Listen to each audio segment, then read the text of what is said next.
Shalawam, praise and honor and glory unto Yahweh, Ba'ashami Hawashai, Ba'asham Rakatadat.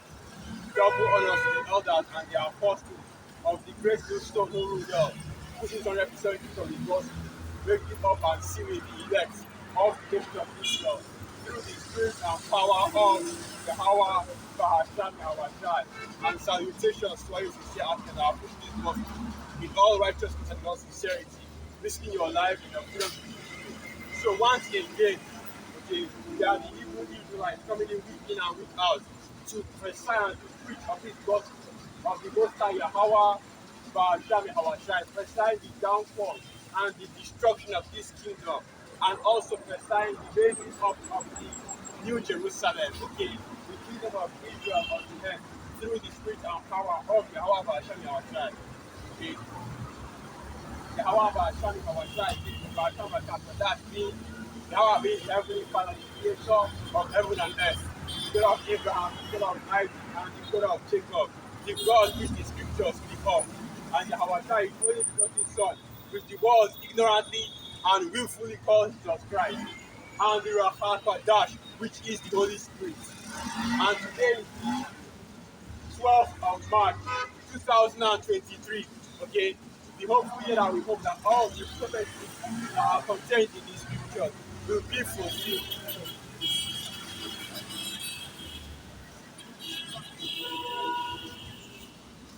I remember what I was going to talk about just now. So I'm basically just going to the first topic that was on my mind. So what you have now is a bank failure, a financial failure in especially the banking system that is being covered up by Esau Edom, okay, across various nations. Now we know how it's here in Nigeria. You go to bank, you want to withdraw money, and you'll be unable to do that. You know, they say the banks are, the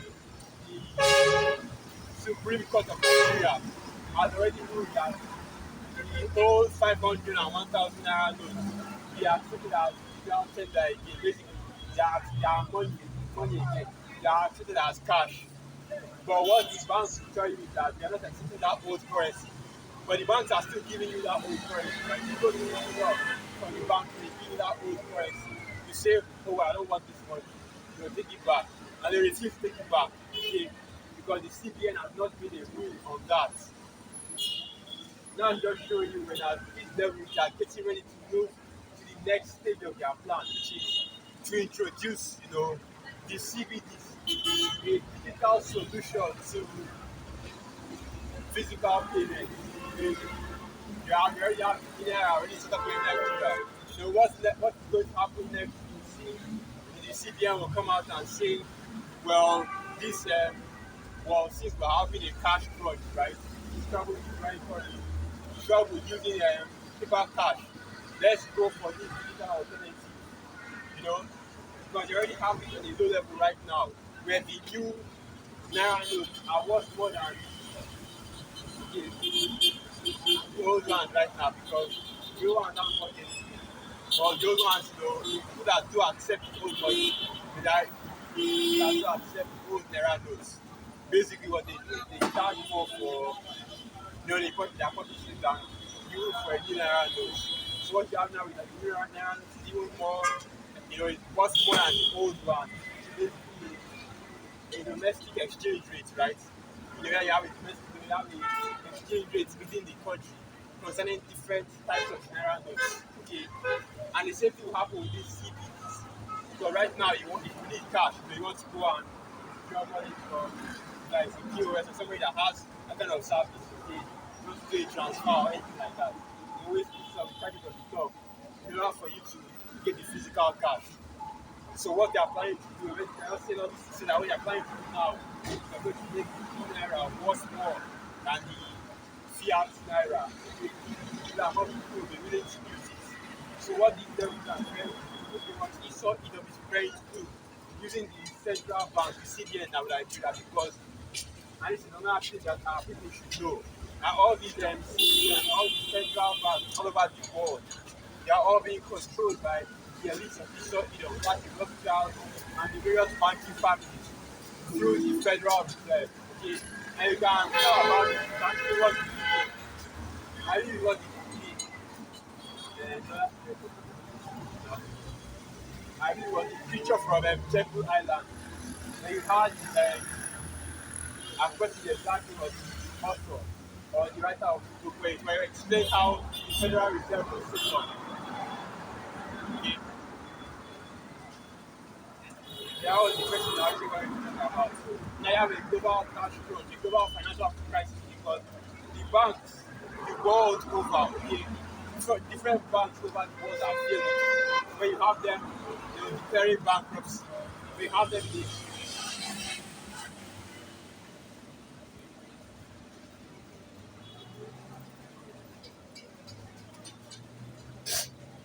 not care about that. I'm not saying it. It's not like not really right. It's not really right here.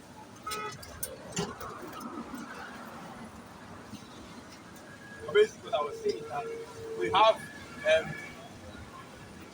cash crunch where you can't even go to your bank anymore and withdraw the money that you deposited. I know the person was talking about this before, how you have banks that they have this thing called the daily. Okay, and let me get the definition for that word. The writer may put that want to bring out and start with the definition for the word daily.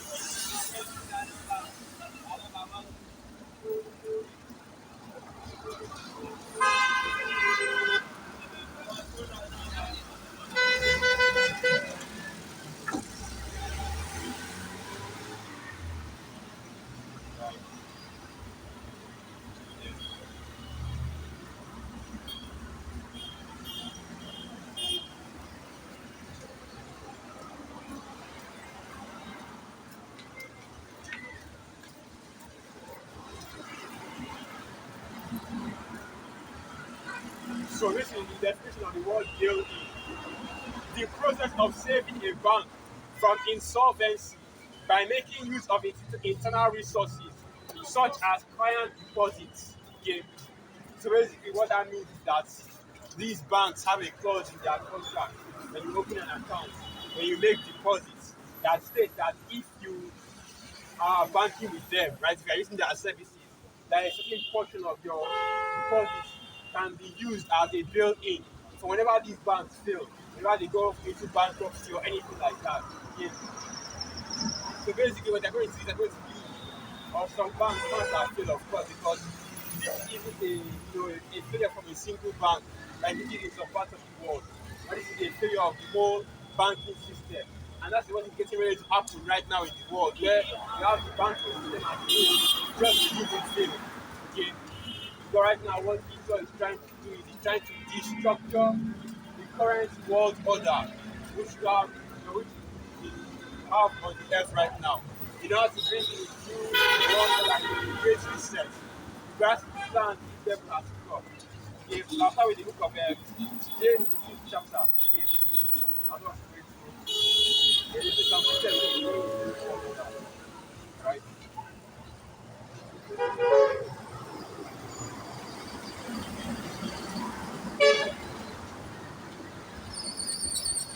So this is the book of James 5 verse 1. Go through now, ye rich men, reap and half your milk that shall come upon you.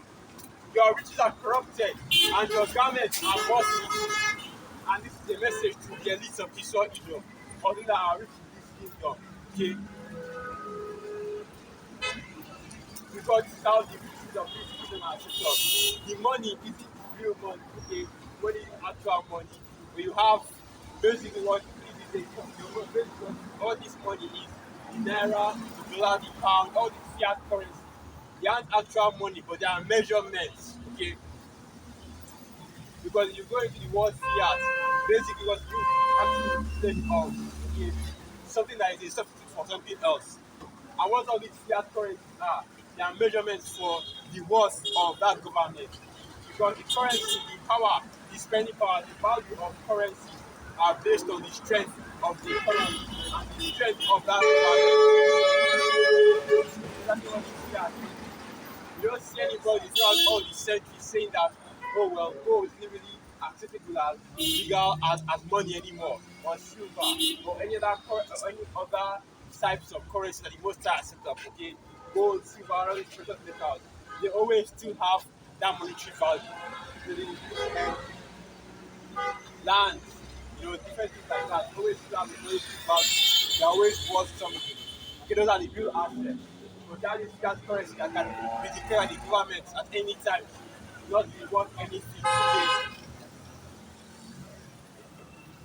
and even more so, you know, when you deal with these commercial banks, you can even have them come, freeze your account and disable you from getting or withdrawing the money that you already have. But let's continue reading. James 5 verse 3. Your gold and silver is cankered, and the rust of them shall be a witness against you, and shall eat your flesh as it were fire. You have eat children together for the last days. And this is what the elites of Esau Edom have done. Okay, they have gathered all the riches of the earth. So right now they have, as this people are saying, they have the whole world basically. They're going back to that precept. But that's the kind of they go back to that precept. What shall a man do if he gain the whole world? But this is so. But the elites of Esau, they have gained the whole world.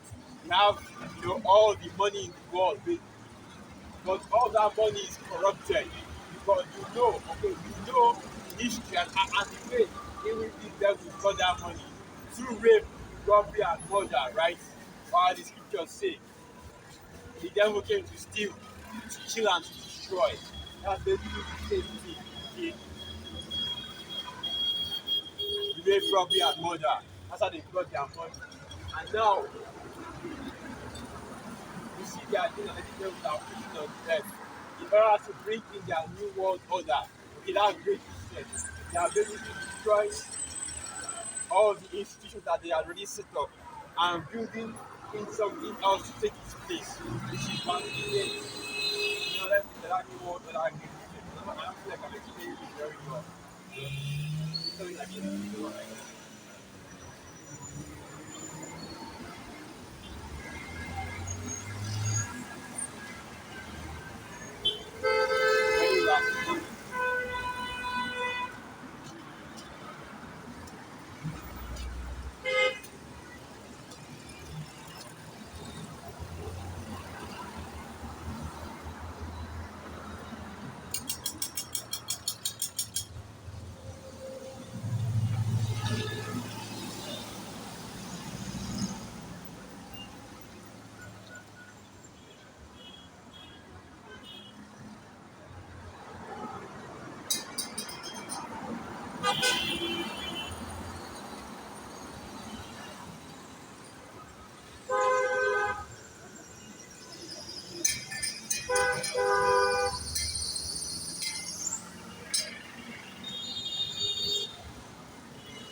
Okay, I'm trying to find out this down.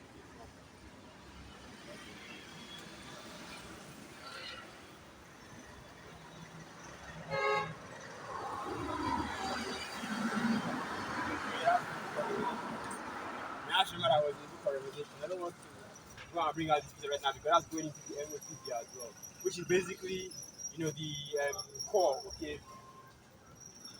the core of the New World agenda, of Esau's agenda, which is that MOTP.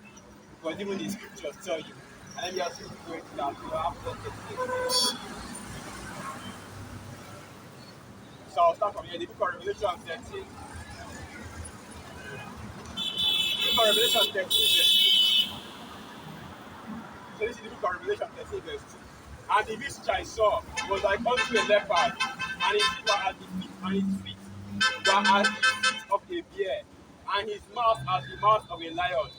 And the dragon gave him his power and his seat and great authority. And basically what this is breaking down to is that this beast is, going into okay, I don't have to write it. But this is going into mental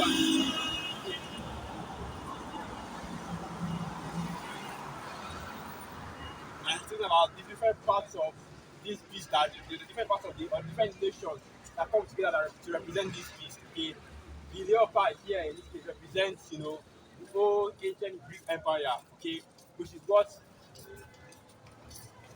which is the way that this kingdom, this world right now as I'm talking them.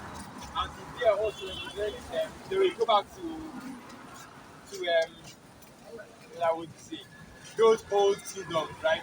In the first beast, they will go back to the book of Daniel 7, going into the description of those different beasts, okay? The first beast was a lion, right? With wings. You know, I have to go and get that. Let me now go to the book of Daniel to get that so I can get the breakdown. Daniel 7. There it is. So this is the book of Daniel 7, verse 2. Daniel spake and said, I saw in my vision by night, and behold, the four winds of heaven drove upon the great sea, and four great beasts came from the sea, diverse one from another. And the sea that is speaking about here are kindreds and multitudes and tongues, basically all the nations together, all the people that are on earth. And these beasts, and if you go further down in the book of Daniel, the 7th chapter, it will tell you that these beasts are kingdoms that should rule on the earth. Okay, to continue on, Daniel 7, verse 3, verse 4. The first was like a lion and had eagle's wings. I beheld to the wings thereof were plucked, and it was lifted up from the earth, and made to stand upon the feet as a man, and a man's heart was given to it. And the first beast represents the Neo Babylonian Empire. Okay, you don't have the best way to put it. If you want to go and Google it now, what they'll tell you is that the Neo Babylonian Empire. Okay, because the first Babylonian Empire was set up by Nimrod. You know, that's Babel. It's our Bible that you see in the scriptures. Okay, and the second beast. Now Daniel 7 verse 5. And behold, another beast, a second like to a bear, and it raised up itself on one side, and it had three ribs in the mouth between the teeth of it. And they said thus unto it, Arise, devour much flesh. And that second beast, that was that bear, and it said that it was raised up on one side. And basically that represents the Medo-Persian Empire. Because one part of that empire was greater than the other. That is the Medes, okay, they were greater than the Persians.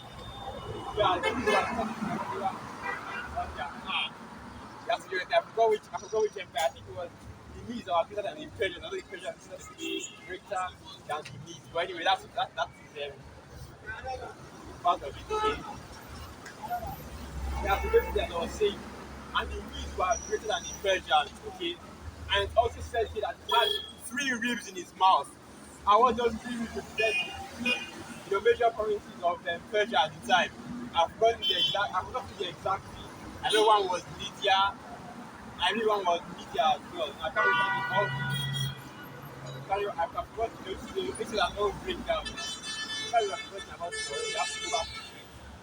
So basically, those three rivers represent the three major provinces that are being controlled by the Medo-Persian Empire at the time. Okay. And of course, during that time, the Medo-Persian Empire it had one of the greatest provinces, the greatest amount of territory because they ruled over so many places. But then let's continue on now. Daniel 7 verse 7. After this, I saw in the night visions, and behold, a fourth beast, dreadful and terrible. Okay, wait, hold on. There was a third beast here. Okay. Okay, I made a mistake. I read it far. Daniel 7 verse 6. After this I beheld, and lo, another like a leopard, which had upon the back of it four wings of a fowl. The beast had also four heads, and dominion was given to it. And these leopards represent the Greco-Roman Empire. The four heads and the four wings represent the Theodiacy of the Greek Empire, okay? Because you had the main ruler of the Greek Empire at the time, which is Alexander the Greek, okay? He reigned for 12 years. And after, you know what, let's go and read the book of Maccabees. This is all scriptural, of course.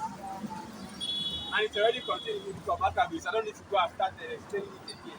So that is 1 Maccabees 1 verse 1. Let's get that. So this is the book of 1 Maccabees 1 verse 1. And it happened after that Alexander, son of Philip, the Macedonian, who came out of the land of Italy, had smitten Darius, king of the Persians and the Medes, that he reigned in his stead, the first over Greece. And basically, what happened at the time is that, we had Alexander the Greek, okay, the son of Philip II, which is Philip II was the king of Macedonia at the time, okay. And after Alexander had defeated Darius, the king of Persia, he became the king over the land of Greece, right? The land of Greece. The Greeks were already a nation before Alexander the Greek came into power. Which is why the scriptures say that he was the first in his stead. His stead being, of course, the Edomites. And it's the first time that the Edomites had a major rule over part of the world, which is from Japheth, okay? Javan, according to the scriptures. Now let's continue. Now, first of all, this one verse 2.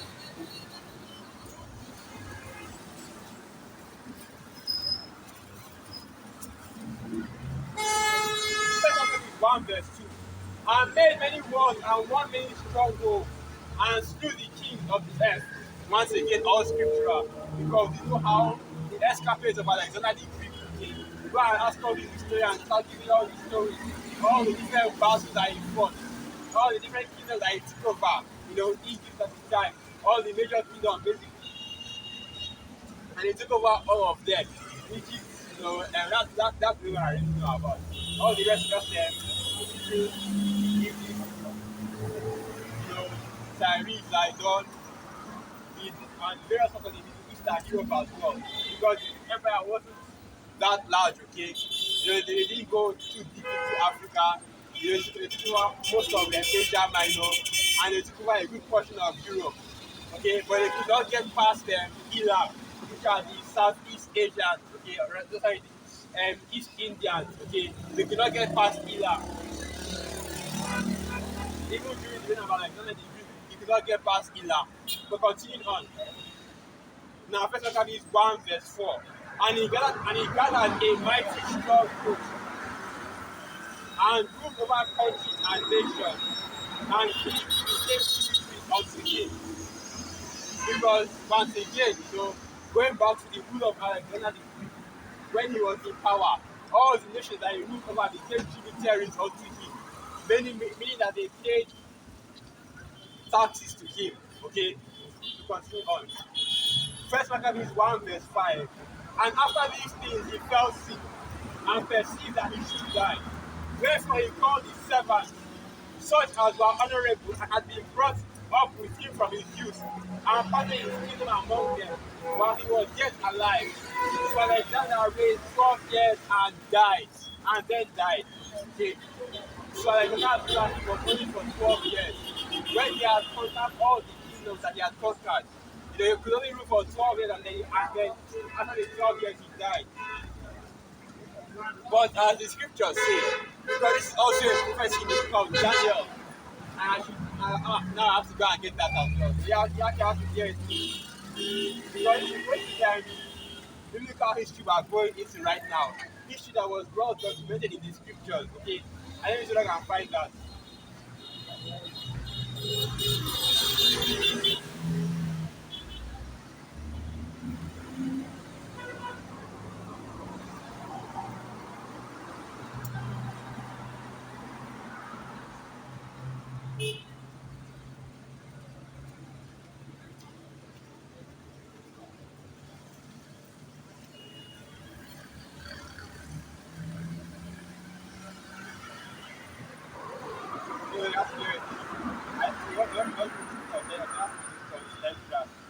Where basically talk about how Alexander the Greek he did not give his kingdom.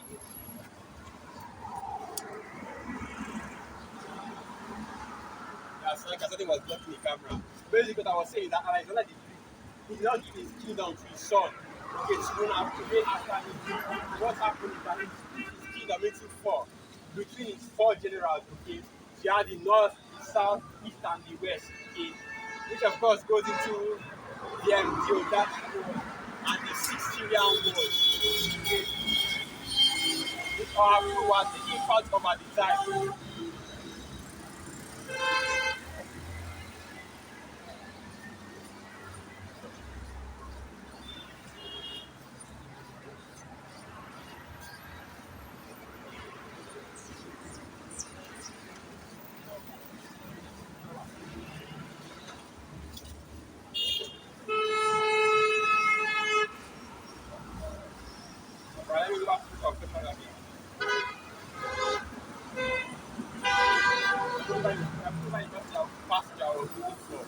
basically this is all going into the rule of the Greek Empire at the time.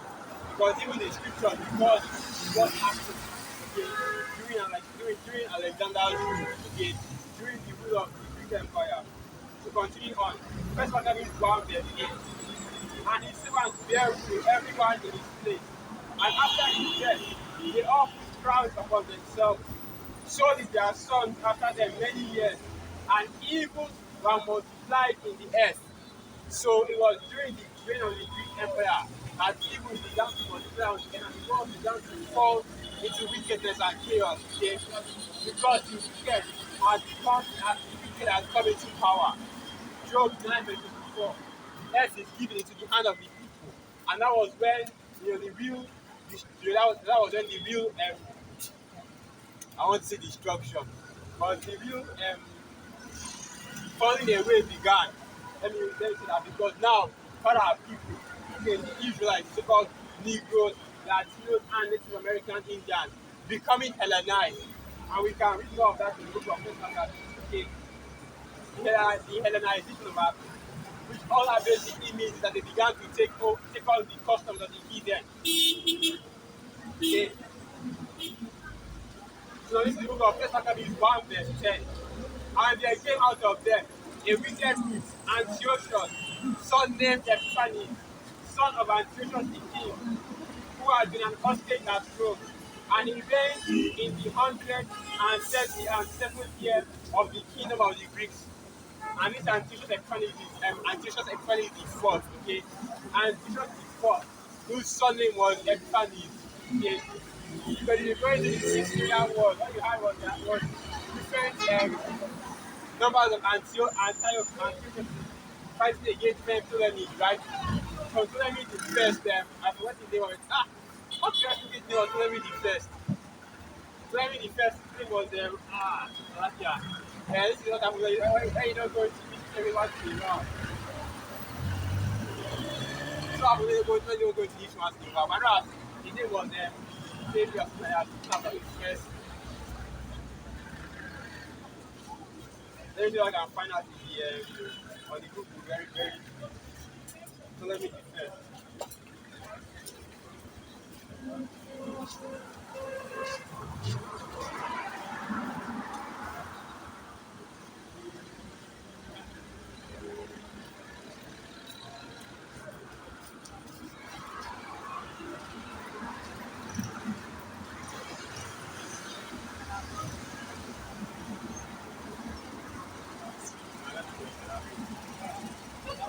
So let me depend on Soter.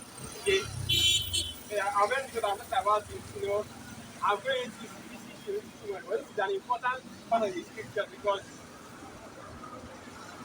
this is the history that was taken out of the scripture. The original 1611 Bible, which is the King James Bible, it has the Old Testament, the New Testament, and the Apocrypha. And there are so many Christians right now, they'll read the King James Bible and say, oh, well, this is the correct and accurate translation of the Bible. But they would, but the scriptures are incomplete without the Apocrypha, okay? Because the Apocrypha now contains important history of the transition from the Medo-Persian Empire into the Greek Empire, and the history of what happened to our people during the Greek Empire, and how they became, estranged from our history and everything. Right? Because we them basically.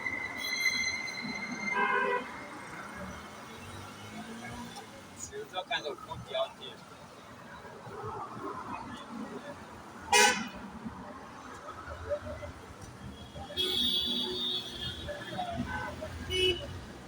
So now,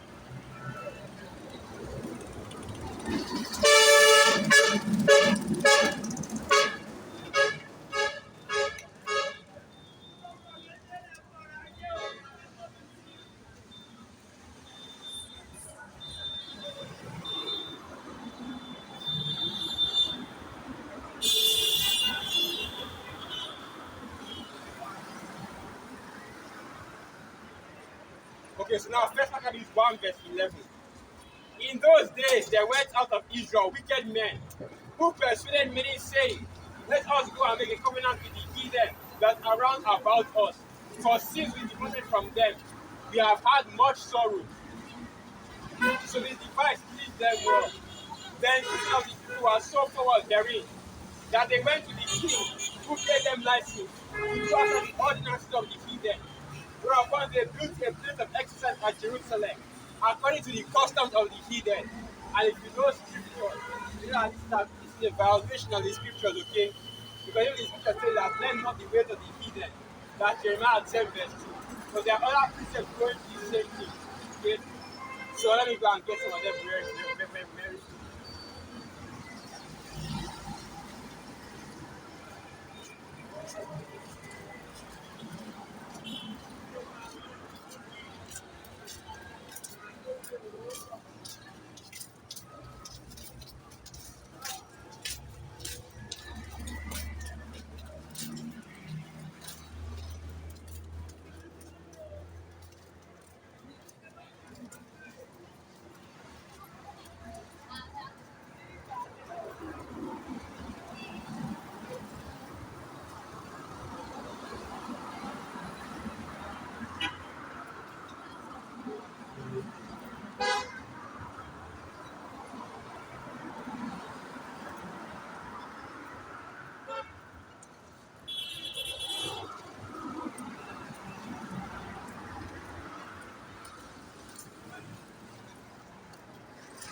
So I'll just find it myself.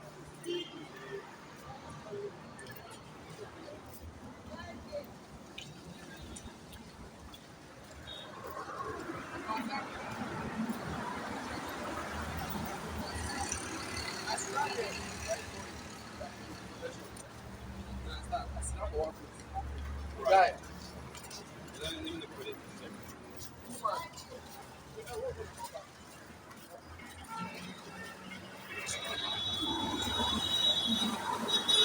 You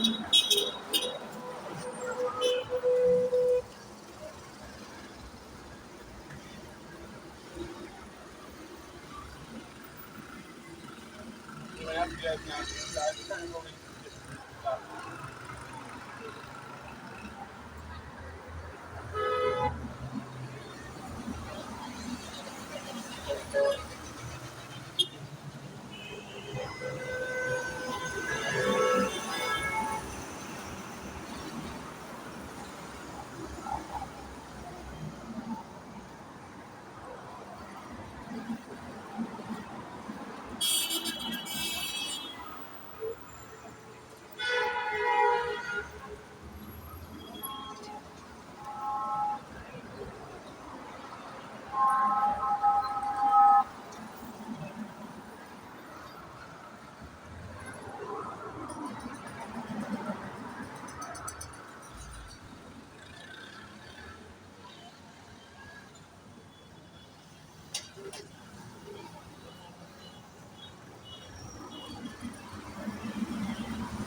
Alright, this is the book of Deuteronomy 12, verse 29. It reads, when Yahweh thy power shall cut off the nations from before thee, whither thou goest to possess them, and thou shalt succeed them and dwell in their land. Take heed to thyself, that thou be not snared by following them. Ask not that they be destroyed from before thee, and that thou inquire not after their power, their gods, saying, how did these nations serve their gods? Even so will I do likewise. And basically, let not the ways of the heathen. Okay, that's the commandment. One of the commandments the Most High gave to us. So what people did during the time of the Maccabees, okay, during the rule of the Greek Empire, they went and learned the ways of the heathen. They decided to, let's get some of these precepts. So now, first Maccabees 1, verse 15. and made themselves uncircumcised and forsook the Holy Covenant and joined themselves to the heathen and were sold to do mischief. And basically what this is that our people have now begun to adopt and to follow the ways of the heathen and be like the heathen. And this is what led to the scattering of our people. Okay? What led to our people being Hellenized. Because they chose to go after the ways of the heathen, even more than the ways of the Most High Yahweh Hashem Yahushai. And this makes me want to go to the book of Jeremiah, the second chapter. Because this is a story as old as time. And you had the same thing happening even in the book of Jeremiah. So this is the book of Jeremiah 2.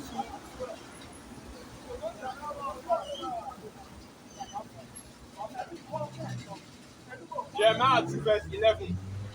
Has a nation changed their gods, which are yet no gods? But my people have changed their glory for that which does not profit. And this is exactly what happened when you have Jake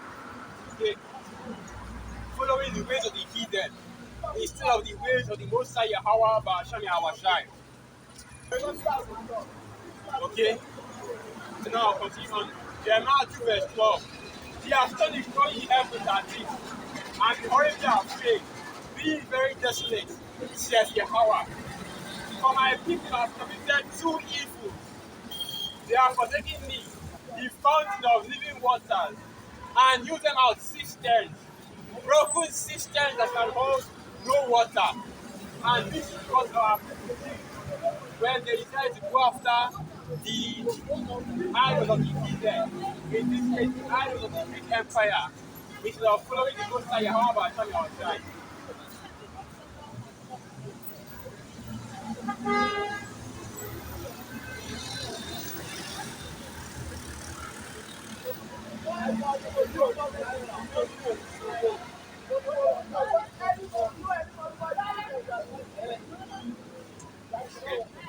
That's why they said, and I actually read the book of First Corinthians 1 verse 11, okay? That's why they said they wanted to go and bring a covenant to the heathen to go after their ways and worship their own power and follow their own culture, okay? And this is how our people became Hellenized. But originally, the war was going on during the Empire. Let me go back to what I was now, big. Let me go back to what I was talking about because this is relevant to understanding biblical prophecy and current events.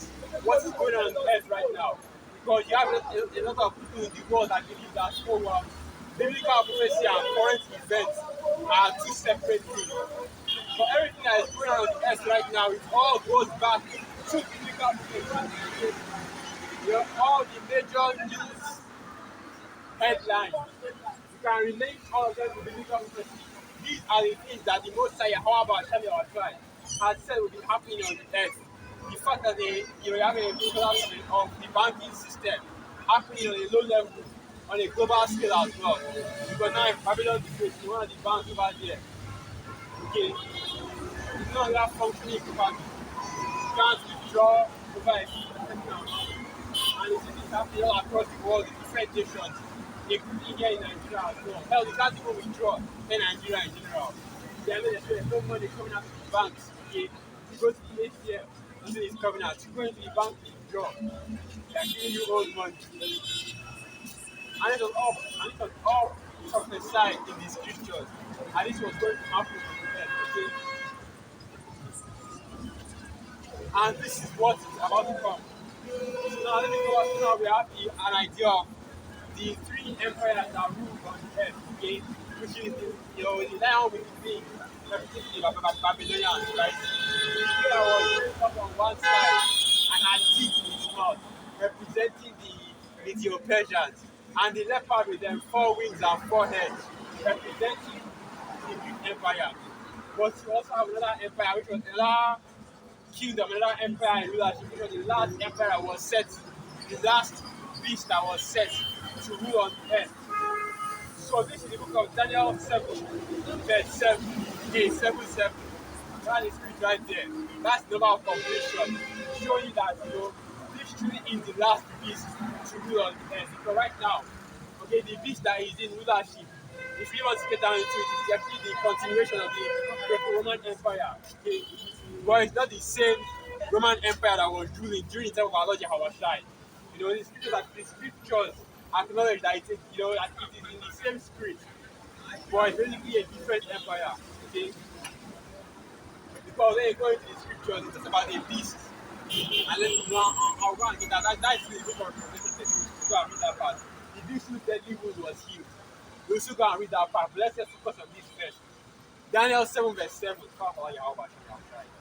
After this I saw in the night visions, and behold, a fourth beast, dreadful and terrible, and strong exceedingly, and it had great iron teeth. It devoured and brake in pieces, and stamped the residue with the feet of it. And it was diverse from all the beasts that were before it, and it had 10 horns. Okay? And those 10 horns represent the individual empires that of those 10 horns represent the G10 nations. Okay? Let me finish. Daniel 7 verse 8. I considered the horns, and behold, there came up among them another little horn, before whom there were three of the first horns plucked up by the roots. And behold, in this horn were eyes like the eyes of man, and a mouth speaking great things. Okay, like I was saying, the 10 horns represent the G10 nations of NATO and EU. Which of course I have them right here, but it's not start going into different nations. That's the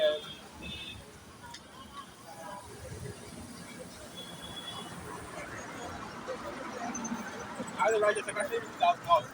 Belgium, Denmark, France, Italy, Luxembourg, Greece, Spain, and in Portuguese.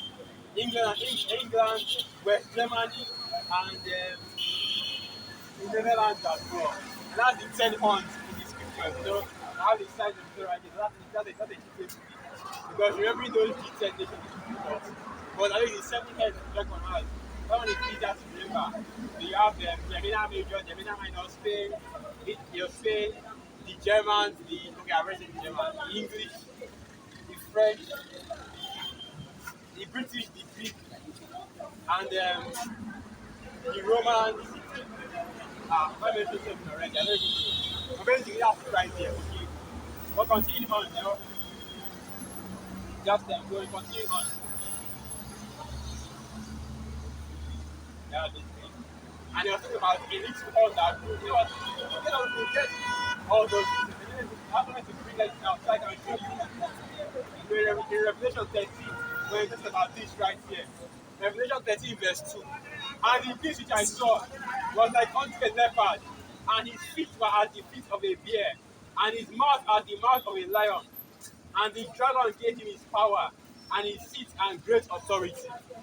And basically what it represents is that the current beast system that is in place right now, still the dragon, okay? So that characters do 710 horns.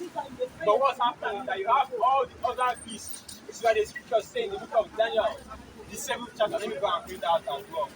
You see that in the first beast, all the other beasts reigned as well. Okay? Let me get that.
Okay.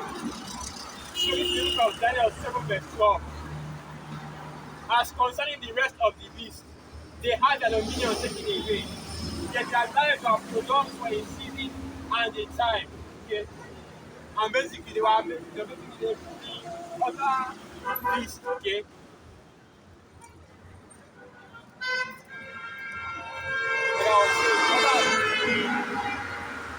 they went to that the Roman Empire, the fourth beast, 710 months when it was.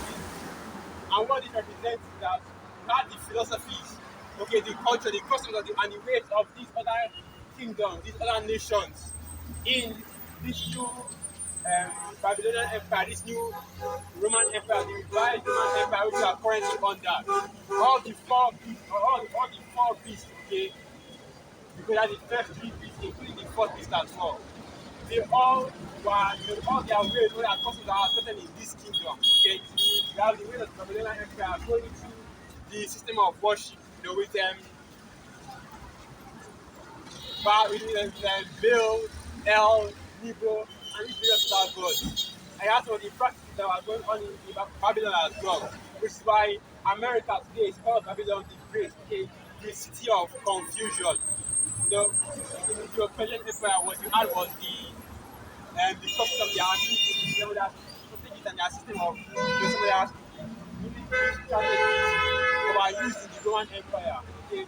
And the other the provinces of the Middle Persia at the time were taken over by the Roman Empire. Okay? And with the Greeks, we had was basically the Greeks are in rulership today, which are Edomites, okay? Because they are the ones that took over Greece and chased out the original Greeks, which was Japheth, okay? That street at Trishkan, right? We were the ones that chased them out of that land. But the point I did make here is that each of these regions were based on earth, okay? From the first region of the Babylonian Empire to the Roman Empire, okay? They still, all their customs, all their ways, parts of their kingdoms were taken over, okay?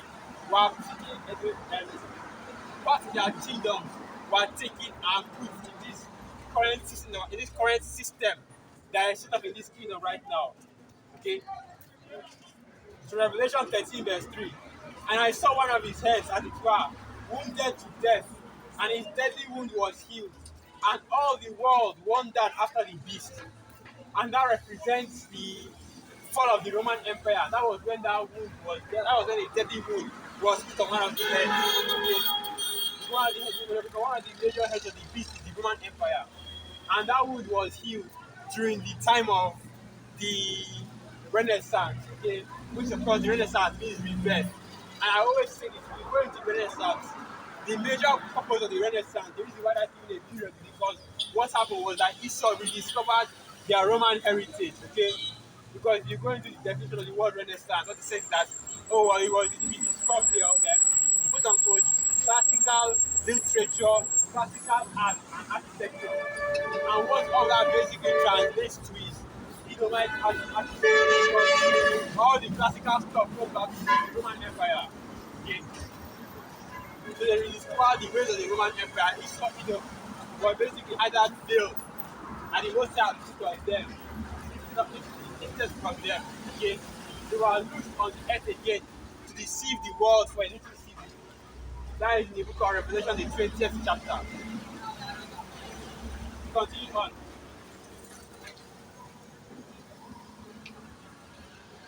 Now, Revelation 13, verse 5. And there was given unto him a mouth, speaking great things and blasphemies, and power was given unto him to continue 40 and 2 months. And he reigned and he opened his mouth, and he opened his mouth in blasphemy against the Most High, Yahweh Hashem Yahushai, to blaspheme his name and his tabernacle and them that dwell in heaven. And how he decreased to blaspheme the name of the Most High, Yahweh Hashem Yahushai, okay, his name, right, his tabernacle and them that dwell in heaven, by changing the image of the judges thereof. That is going to Job 9 verse 24, the second part, and we'll go to that right now. For the word of the Most High, however, Hashem Yahushai, was unto me precept upon precept, line upon line, there it is, and there it is. Okay? So this is the book of Job 9 verse 24. Earth is given into the hand of the wicked, wicked. He covered the faces of the judges thereof. If not, where and who is he?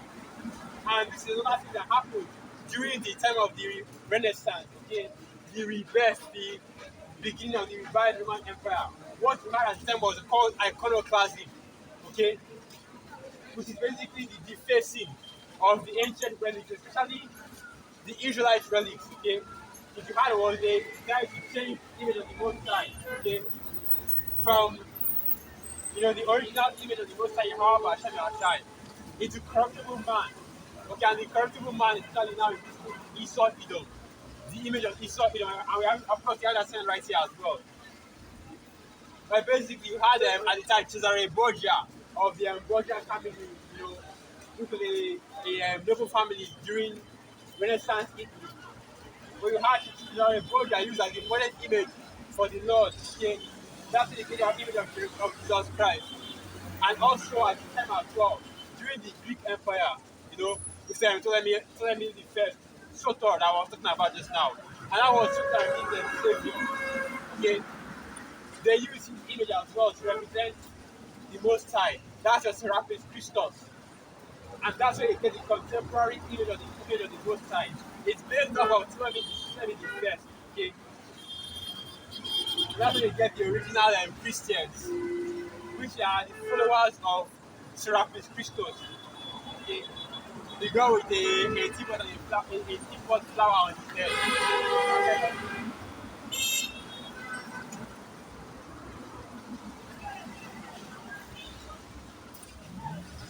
And that was the major blasphemy which we saw in this beast system committed against the Most High. But what is happening right now is that you see all these devils, and this is how you know that the so-called white man, the so-called red man that is really on the earth right now is the devil. Because you come out and tell you about how, oh well, you see, the guy was actually white, okay, he was black, they'll say, they'll use that J word, right, that Jesus name. Even though majority they know the true name of the Lord, or at the very least, they don't know the true name of the Most High. They know that his name was Jesus, okay? But they'll tell you about how, Jesus was black, Jesus was black. But what happens when you go to their churches? You don't see the image of a black Messiah.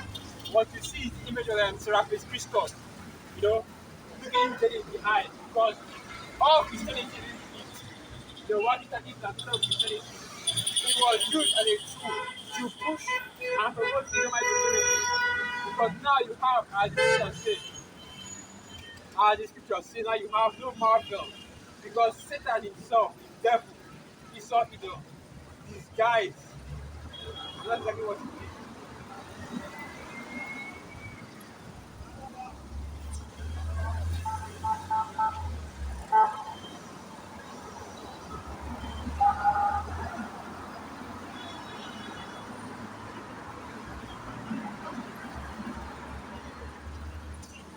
This is the book of 2 Corinthians 11, verse 13. For such as, okay, hold on. 1 Corinthians 11, verse 12. But what I do, that I will do, that I may cut off occasions from every desire occasion, that wherein they glory, they may be found even as we. For such are false apostles, deceitful workers, transforming themselves into the apostles of Hamashiach. And basically, the apostle Paul is speaking about the ministry here.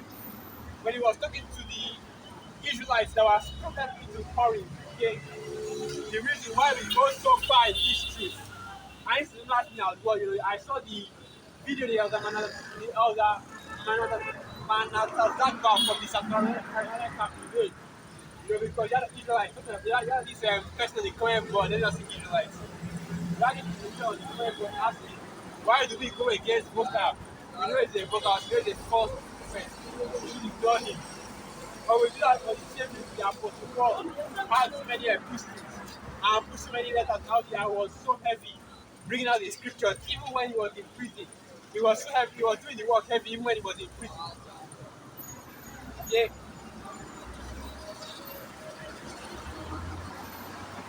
In order to rebuke and to mark and to rebuke and to mark and to expose the false prophets that are trying to disguise themselves as apostles of our Lord Yahushua. So now, 2 Corinthians 11, verse 14. And no marvel, for Satan himself is transformed into an angel of light. Therefore, it is no great thing if his ministers also be transformed as the ministers of righteousness, whose end shall be according to their works. And what you and that represents Esau Edom, making his image of the Most High and his son, and the angels and the Israelites, and so on and so forth. And you also have the Christian pastors and their apologists, such as Dr. Malone, okay, and his crew. You know, all the other apologists as well. They are following his doctrine, trying to quote unquote debunk the teachings of the Hebrew Israelites. And basically, you know,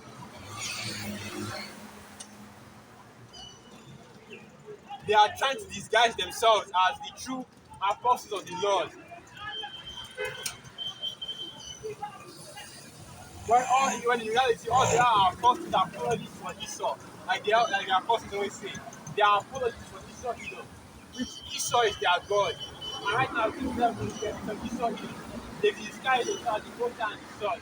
Because when you go into the worship of this kingdom, you go into the ways and the practices, the doctrine, the philosophies of transition Christianity, they you find out that all of it go back to pagan worship.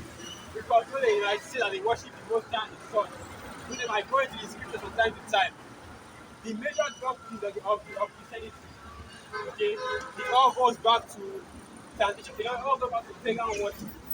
Where you have the virgin birth, that's pagan worship. The Medo-Persians, they also have a virgin birth, right? The Queen of Heaven, with the Virgin, with the Virgin Mary, that is also pagan worship. Okay, the name of the Lord, the image of the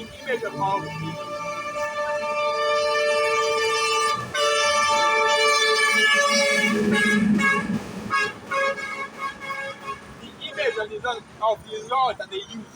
Once again, going back to pagan worship. Okay, and the reason why you see all these things, you just like, like I was thinking, it's like I was thinking about all the connections and every road be this so bros. Okay, this isn't the road, this is market right here. This is out here, it's no organization at all. But anyway, like I was saying, okay,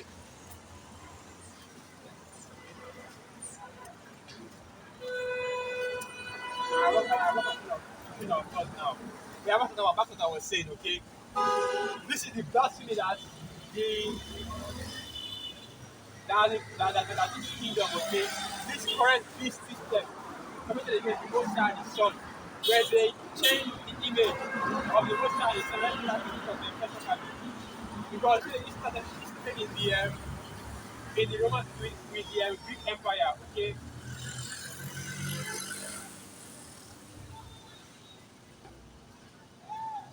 So this is the book of First Maccabees 3, verse 46. Wherefore the Israelites assembled themselves together and came to Masphah over against Jerusalem. For in Masphah was the place where they prayed aforetime in Israel. Then they fasted that day and put on sackcloth and cast their ashes upon their heads and rent their clothes and laid open the book of the law, wherein the heathen had sought to paint the likeness of their images. And that is where the iconoclasm really began. Because what happened is that, in the book of the law, which represents the scriptures, okay, the Torah and the prophets as well. Because what happened and the prophets as well. You have these devils who are already painting over those images, okay, and putting themselves in it. Okay? So you already had iconoclasm starting in the time of the Greek Empire, where they wanted people at the time to worship they would worship their gods. Okay? That's the god of the Greeks, which are Zeus you introduce Hercules, so on and so forth. Okay, so that's why you're going to look at matter business. I don't want to go too much into this as well. Let me just stop right here. And that's the same thing you had happening in the Christian church. Because at the beginning, the advent of the Christian church, what happened was that they started adopting pagan practices in order to Easter convert, new believers. Which is why you have your Christmas, which is actually a day of celebration for the pagan gods. Okay, celebrating the birthday of various pagan gods. I believe that's Horus, Mithra once again, right? Apollo, Tammuz, and that's Babylon, Tammuz, and etc. Okay, you have Valentine's Day, which just passed, which was Lupercalia in the Roman Empire. Okay, and basically all the high holidays in this kingdom, and especially of plantation Christianity, because the next high holiday coming up right now is Easter, which goes back to the worship of the sun goddess, Ishtar. Ishtar from the that's also the Babylonian that's also the Babylonian as well. Because Ishtar is a Babylonian goddess, the goddess of the sun. Okay. So and again go back to sun worship and go back to pagan worship. Okay. So basically Ishtar is on April the 9th. Okay. From April 7th to April 9th. And of course, we do a video during that period to get on the video as well. Okay. So let's go back to issue celebration, Revelation 13.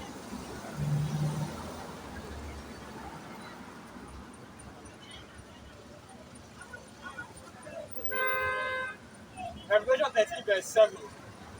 And it was given unto him to make war with his saints, and to overcome him, and to overcome them. And power was given him over all kindreds, and tongues, and nations. And that was basically the whole point I wanted to get, okay?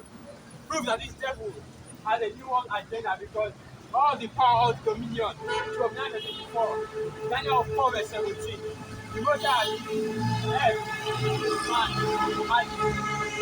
over all the nations,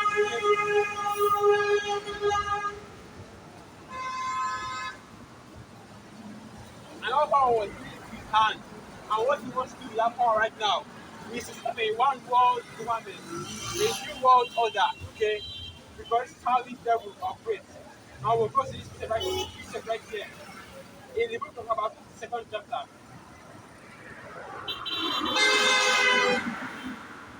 Habakkuk 2 verse 5. Yea also, because he is a proud, yea also because he transgressed by wine. He is a proud man, okay? And the wine as the he of course here is talking about Esau Edom.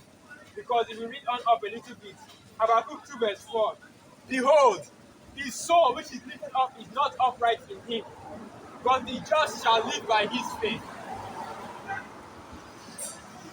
And we know that this is talking about Esau Edom. Okay? Because let's get that as well. That should be the book of Isaiah.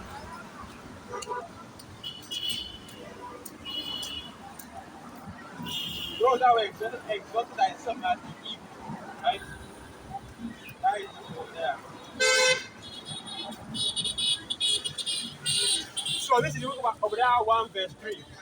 The pride of thine heart hath deceived thee, thou that dwellest in the cleft of the rock, whose habitation is high, that saith in his heart, who shall bring me down to the ground?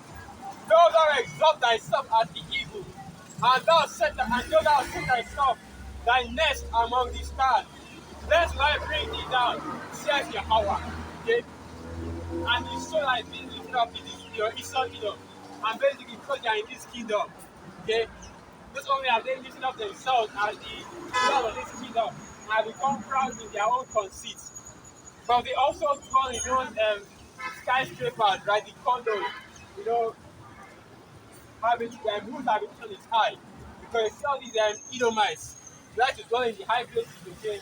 All these skyscrapers and high-rise buildings, you know, which of course goes back to their habitation in Mount Seir. But let's continue reading. Habakkuk 2 verse 5. Yea, also because he transgressed by wine, he is a proud man, neither great as hope, who enlargeth his desire as hell, and is as death, and cannot be satisfied, but gathereth unto him all nations, and heapeth unto him all people. And this is the modus operandi, the mode of operation for Israel. Okay,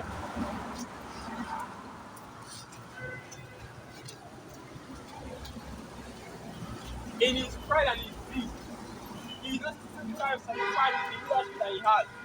But basically, what he's trying to do right now is he's trying to gather all the people in one government, one rulership under him. Let's also go to the book of 2 Thessalonians, because the scriptures are showing you the ultimate plan of the elite of Esau Edom, which are the ones that are currently in rulership on earth right now.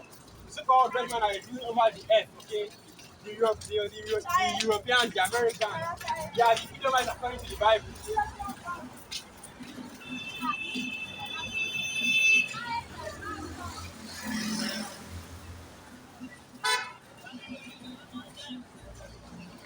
So this is the book of 2 Thessalonians 2 verse 3. Let no man deceive you by any means, for that day shall not come, except there come a falling away first, and the man of sin be revealed, the son of perdition, who opposes and exalted himself above all that is called God, so that he has the most high. Set in the temple of the most high, showing himself that he is the most high. And basically what Esau is doing is that he's pushing himself and pushing himself as the image of the most high, however Hashem was right. And this is the ultimate blasphemy of Esau Edom, okay?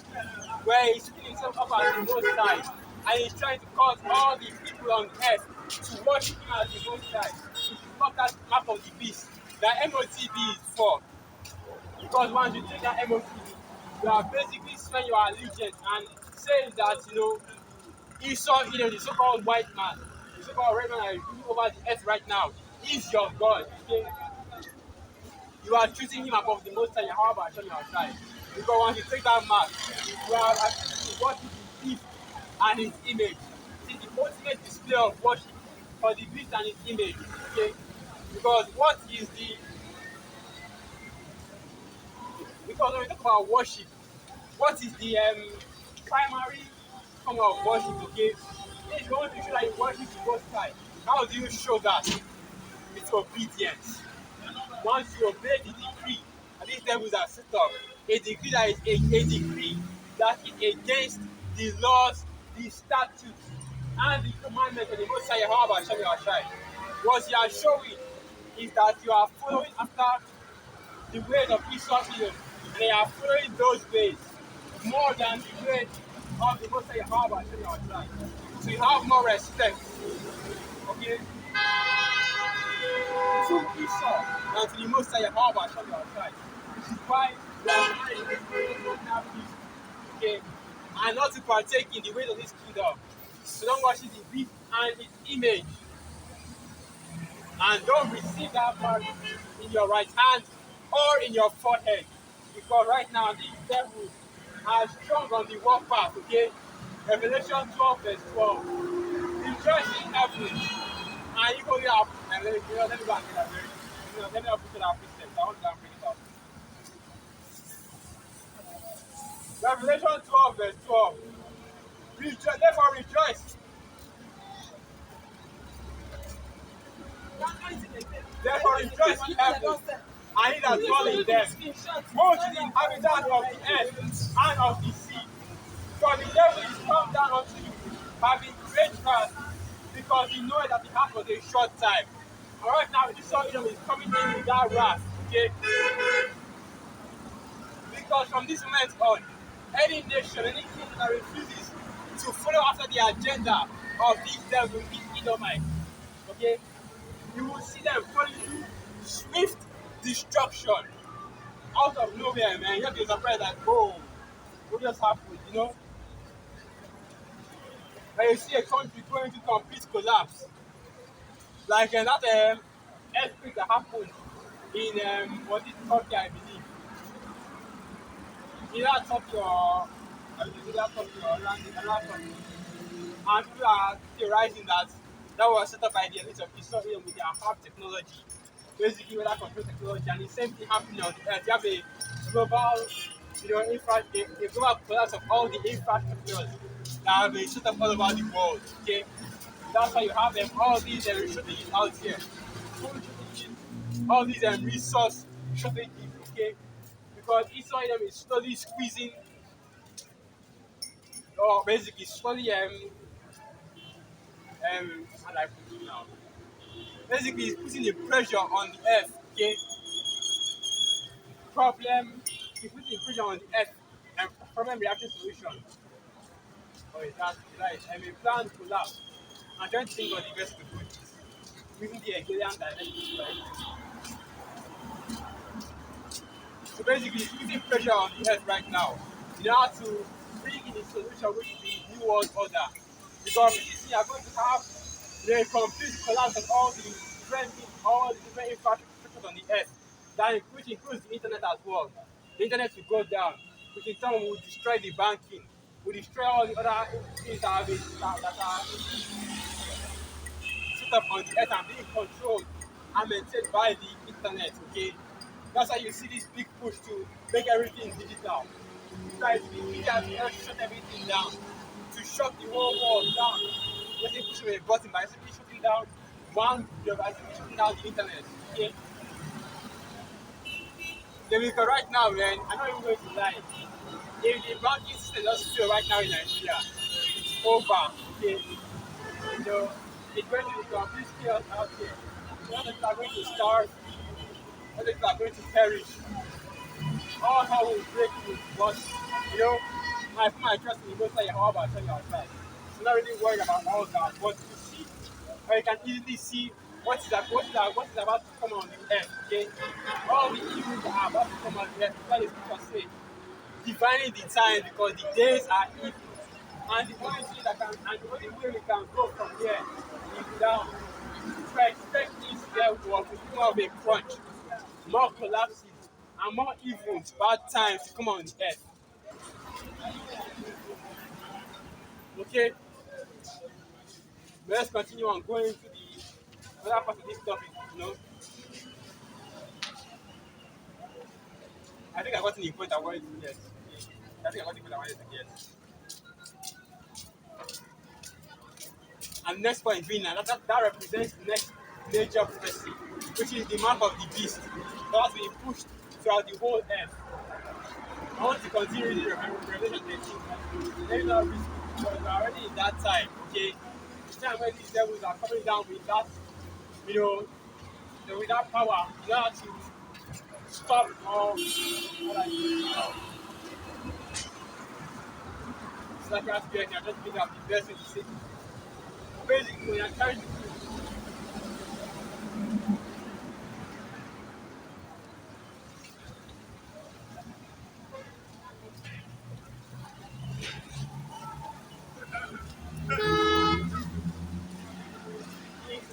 when they're trying to do is to set up their new world order on earth. Okay?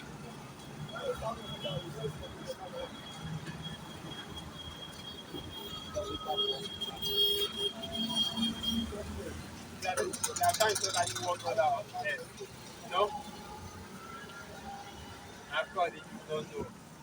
That's all. That's about that. The MOTV is coming, and that's the next major project. And what it represents is the RFID microchip, the implantable RFID microchip that will be implanted in every part of every piece of the earth. It's why the scriptures say that it makes it very time to the that it makes all to let me just go and get that. Let me just go and get that. This way it takes down the video. It is what it is. Okay?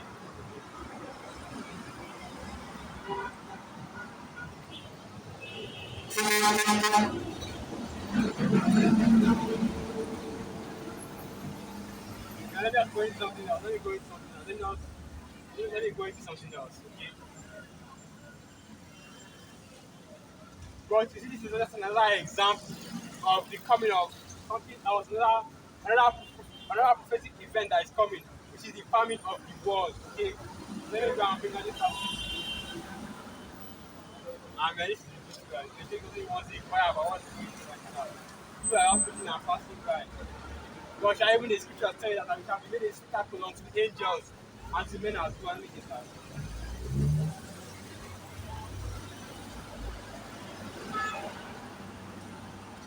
So this is the book of First Corinthians 4, verse 9. For I think that the Most High Yahweh, Ba'ashami Hawashai, has set forth us, the apostles, last. And that's because these truths, okay, the wisdom, knowledge, and understanding, the true wisdom, knowledge, and understanding of the Most High Yahweh, Ba'ashami Hawashai, was brought out last on the earth. So now as the end times come, you see the Hebrew Israelites waking up at the end and bringing out the correct doctrine, the correct truth of the scriptures of the Most High Yahweh Hashem Yahweh. Because we the apostles were set forth or set up to be on earth last. Okay? They had all the false doctrine of the wayward doctrine, all the different parts of Christianity and all the different denominations being set up and being established on the earth. And then now you have the true doctrine of the Most High Yahweh Hashem Yahweh. The Hebrew Israelites, okay?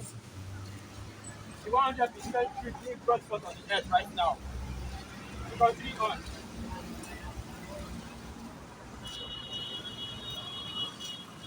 First Corinthians 4, verse 9. For I think that the Most High Yahweh Hashem Yahweh has set forth the apostles last, as it were appointed to death. For we are made a spectacle unto the world, and to angels, and to men. And so the Most High Yahweh Hashem Yahweh has set it up. And we should be raised up last on the earth. And even that time, okay, the time of our prophesying is about to come to an end because right now you see these devils that are persecuting the words of the men of the Lord, you know. Now you can't even mention Esau Edom in some of your videos. You Esau Edom in your title. Video gets taken down. If you bring out too much of an expose on this kingdom, you know, you expose the small heart a little too much. You expose the elite of Esau Edom a little too much. Your video gets taken down. If you mention some what's what I'm looking right now, some hot topics like some words, I forgot the thing that they use. I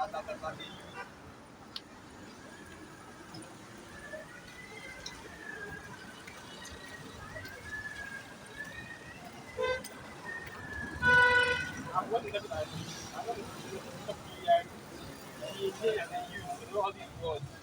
Hot topics, you know, all these anyway, shall we mention some words, some hot topics now? Your video gets taken down. Okay. So this is the book of Amos 8, verse 11. Behold, the days come, saith the one Yahweh, that I will send a famine in the land, not a famine of bread, nor a thirst for water, but of hearing the words of Yahweh. And they shall wander from sea to sea, and from the north even to the east.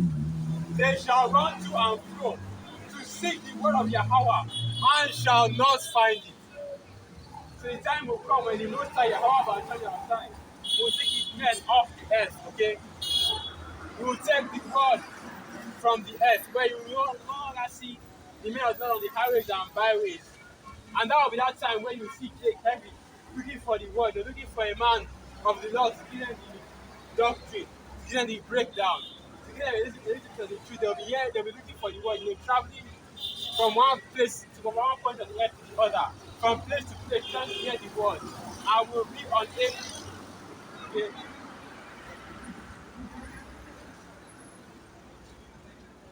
because the Most High will do this as well.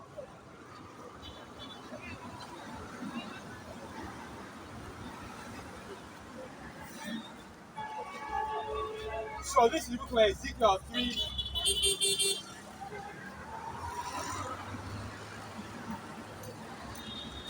And this is a good place. I don't know where to start from now. Ezekiel 3, verse 24. Then the Spirit entered into me and set me upon my feet and spoke with me and said unto me, Go, shut thyself within thy house. Because my of God on the highway, the men of the Lord on the highways and byways, okay, doing the sit down, doing the lesson, you see them available to you. This truth, this word, this ministry is readily available to you. All you have to do is what? Ask and you shall receive. Seek and seek and you shall find. Knock and the door shall be opened unto you. For whatever let me quickly go to that Christian.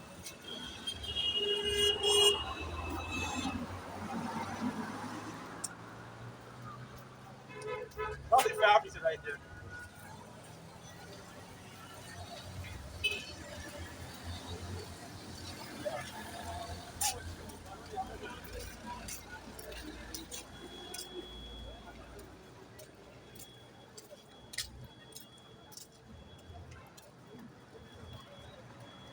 So I'll start on this first. Okay.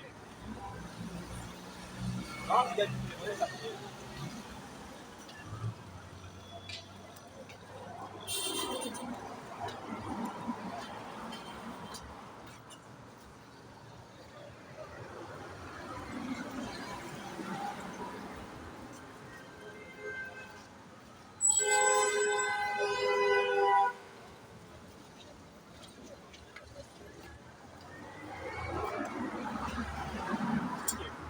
So this is the book of Matthew 7 verse 7.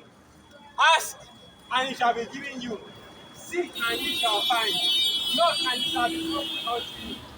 For everyone that asketh receiveth, and he that seeketh findeth, and to him that knocketh it shall be opened. Okay, now this is the book of Luke 6 verse 38. Give and it shall be given unto you. Good measure, pressed down and shaken together and running over, shall men give into your bosom. For with the same measure that ye meet, without it shall be measured to you again. And basically what it's going into is this truth, okay? Ask for an increase in faith. Ask for the truth, for grace and for the understanding, and it shall be given unto you. And this is how because you have God out there, okay? Because you take to read this precept and think that, oh, if I ask for the most time for a car, right? If I ask the most time for a car, right? For a nice gift, for all these vain things, things that are in the world, and the most time will give them unto you. But what you should be praying for right now in this kingdom are spiritual things, okay? What you should be looking for in this kingdom right now are spiritual things, which are the scriptures say. And let me just quickly go to that. Let me just quickly go to that. Basically, set up for yourself treasures on earth.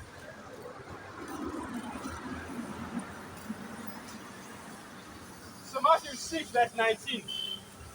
Lay not up for yourselves treasures upon earth, where moth and rust does corrupt, and where thieves break through and steal.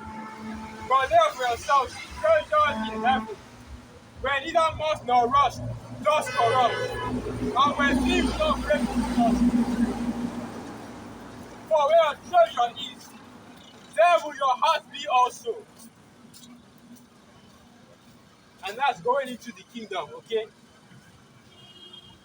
So we lay up for ourselves, not treasures in heaven. And Kusaka, come.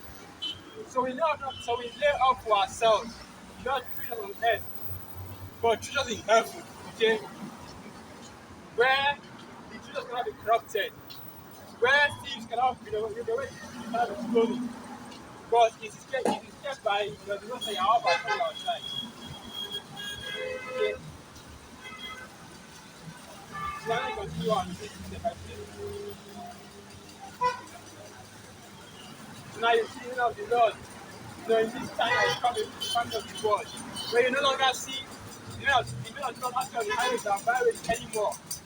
Okay, so now Ezekiel 3, verse 5.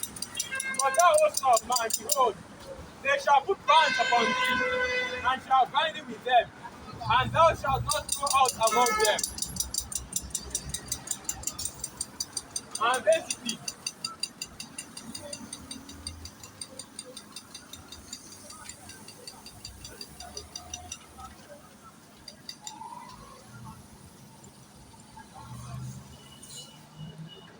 Okay, it's like I'm going to say. Basically, that's Revelation 2 verse 10, I believe. Revelation 2 verse 10. Let me go to that. So this is the book of Revelation 2 verse 10. Fear none of those things which thou shalt suffer. Behold, the devil shall cast some of you into prison, that ye be tried, and ye shall have tribulation 10 days. Be thou faithful unto death, and I will give thee a crown of life. Because even the time will come as well when they will put some of us in prison, right? When they will gather up the way of the Lord and throw them into the female camps, throw them into different prisons, and send them up to be executed as well. Because even the scripture says that some of us will be beheaded for our Lord our child's sake. But continue on. Ezekiel 3, verse 26. And I will make thy tongue cleave to the roof of thy mouth, that thou shalt be dumb, and thou shalt not be to them a reprover, for they are a rebellious house. Once again, the coming of the word, because that day will come when the men of the Lord will not speak anymore to our people, right? Will not be that reprover unto them. Will not be that let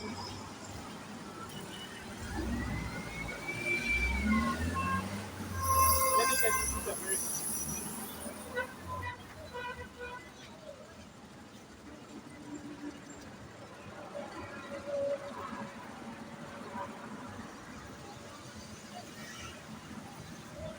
So this is the book of Isaiah 30 verse 20. And though Yahweh give you the bread of adversity and the water of affliction, yet shall not thy teachers be removed into a corner anymore.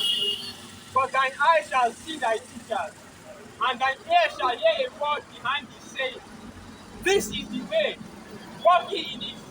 When ye turn to the right hand, and when ye turn to the left, there will no longer be any teachers, any reprovers out there to tell or to warn our people or to rebuke our people when they are going off. Okay? Now the last one, Ezekiel 3, verse 27. But when I speak with thee, I will open thy mouth, and thou shalt say unto them, Thus saith Adonai Yahweh, he that heareth, let him hear, and he that forbeareth, let him forbear, for they are a rebellious house. So he that will hear and will repent, he that will obey and listen to the words, let him do so. But the man that will not do any of that, if you don't want to listen, if you don't want to repent, then forbear. Okay? Because this truth is not by friend. Now, wow, no, be by force, right? This is not by force. You see this word, it is by force. This is a do or die thing. But you won't die if you don't get this. Okay? You are free to reject the most high Yahweh on your side. But know that there is a reward for the righteous, right? Those that are sincere in this truth, and those that are not. Okay, there is a reward for the righteous, and in the same vein, there is a reward for the unbelievers as well.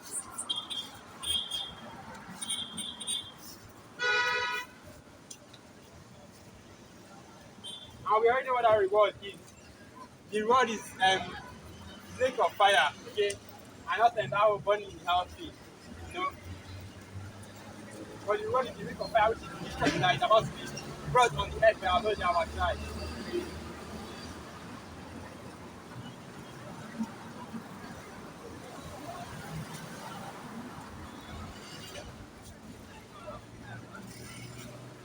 But like I was saying, to receive this word isn't it's a do or die affair, like you do like force, okay? You can choose to repent, or you can choose to continue to be in the world until you get. That's cool.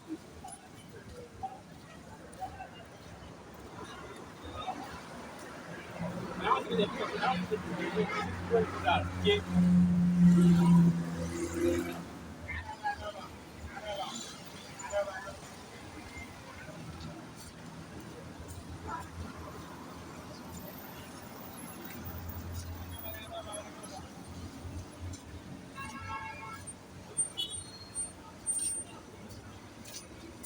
Okay, let me start from here.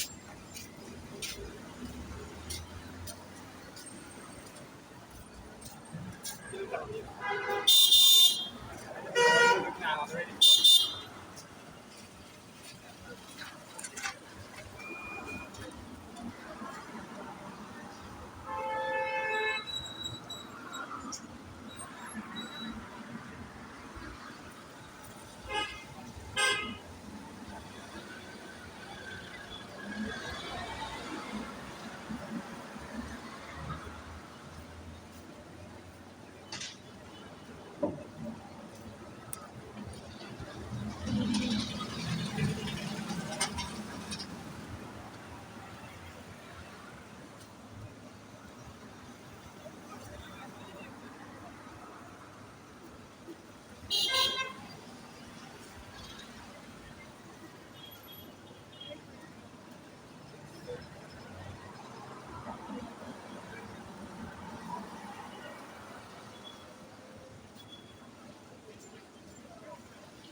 Alright, so let's take this first.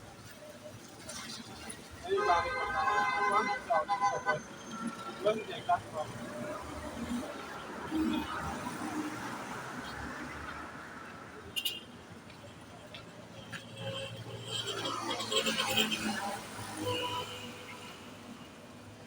Yes, it's good. Okay, so this is the book of Luke 8, verse 8. And others fell on good ground and sprang up and bare fruit an hundredfold. And when he cried, said these things. And when he had said these things, he cried, he that hath ears to hear, let him hear. And this is of course going back to our nice parable of the sower seed. Okay? Well, basically giving the parable of the sower seed, and at the end of that parable he said, he that hath ears to hear, let him hear. Okay, so this is only for those that have been chosen of the Most High, however, Shami or Shai, to receive this truth. Which is why I say that, repenting, going out to the Most High. Okay, it's not by force, because the Most High, however, Shami or Shai, already has those that he has ordained to receive this truth. Yeah?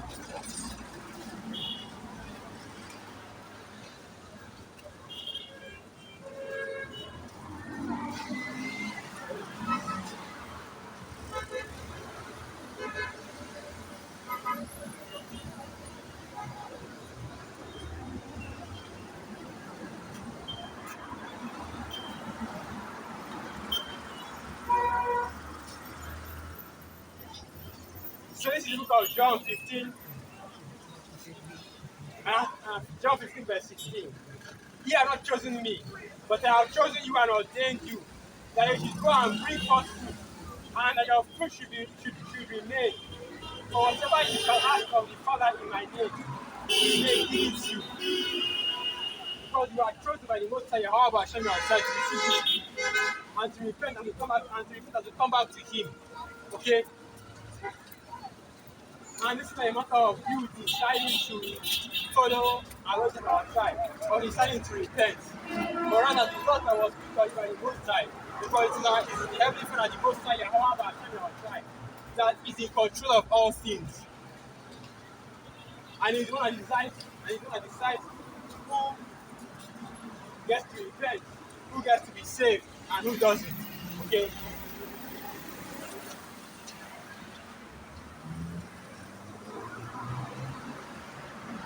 So that's now, let's end it right here. All praise, honor, and glory unto Yahweh, Ba'ashani Hawashai, Ba'asham Rakah Kadash, Ba'abat Rakah, and